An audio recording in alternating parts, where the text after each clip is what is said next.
आइए स्टार्ट करते हैं अपनी एक्सरसाइज का नेक्स्ट क्वेश्चन, जो कि हमारा क्वेश्चन नंबर 2 है। Explain the electronic current in a metallic wire as due to the drift of free electrons in the wire. आपको ये बात पता है कि हमारे पास कंडक्टर में इलेक्ट्रॉनिक करंट होता है।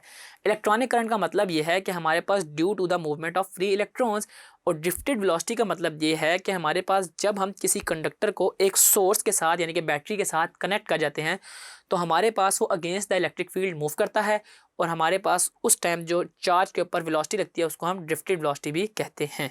ठीक है जी। मेटल्स में हमारे पास जो फ्री इलेक्ट्रॉन्स होते हैं वो ज़्यादा होते हैं, जिसकी वजह से हमारे पास चार्जेस जो हैं वो रैंडमली मूव कर रहे होते हैं, यानी कि हमारे पास सरफेस ऑफ मेटल पे जो इलेक्ट्रॉन्स हैं वो रैंडमली मूव कर रहे होते हैं, और इनकी स्पीड जो होती है वो टेम्परेचर के ऊपर भी डिपेंड कर रही होती है। यानी कि अगर हम किसी कंडक्टर का टेम्परेचर बढ़ा दें तो उनके अंदर जो काइनेटिक एनर्जी ऑफ चार्जेस है वो बढ़ जाएगी, और हमारे पास उसके अंदर कोलिजन भी बढ़ जाएगी।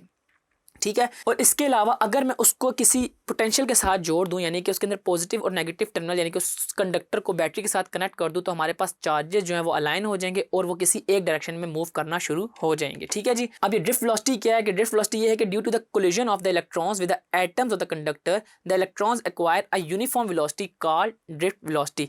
कि हमारे पास जो कोलिजन ऑफ एटम्स होते हैं, यानी कि वो जो एक बड़े कंडक्टर के अंदर डिफरेंट स्मॉल एटम्स होते हैं वो आपस में जो कोलाइड करते हैं और वो मूव कर रहे होते हैं कुछ ना कुछ यूनिफॉर्म वेलोसिटी के साथ, वो हमारे पास ड्रिफ्ट वेलोसिटी कहलाती है जब हम उसके गिर्द कोई ना कोई पोटेंशियल देते हैं।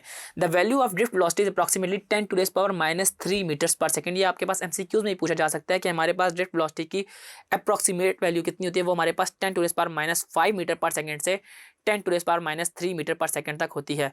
Now steady state current established in a wire when a constant potential difference applied across it. और हमारे पास स्टेडी स्टेट करंट कब बनता है कि जब हम एक कांस्टेंट पोटेंशियल उस कंडक्टर को दे रहे होते हैं, यानी कि जो बैटरी के टर्मिनल हैं वो एक कांस्टेंट अमाउंट ऑफ सोर्स उसको प्रोवाइड कर रहे होते हैं। तो अगर आपके पास पेपर में क्वेश्चन आता है तो आपने इसको ऐसे एक्सप्लेन करना है कि हमारे पास कैसे इलेक्ट्रॉनिक करंट प्रोड्यूस हो रहा होता है due to the free electrons, और इसके अलावा आपने ड्रिफ्ट वेलोसिटी को एक्सप्लेन करते हुए इस क्वेश्चन को कंप्लीट कर देना है।